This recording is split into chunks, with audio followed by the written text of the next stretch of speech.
色威将充分发挥生态环境、红色资源、历史文化等优势，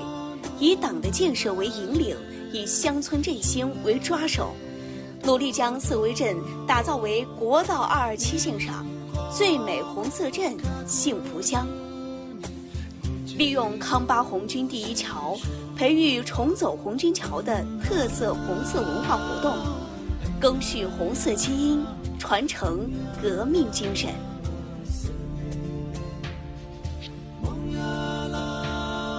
乡风文明，生态宜居，底蕴深厚。色威，一个美丽与幸福交织、生机与活力迸发的宜居宜游之地，正以优越的环境、开放的胸怀、奋进的姿态，筑梦新时代，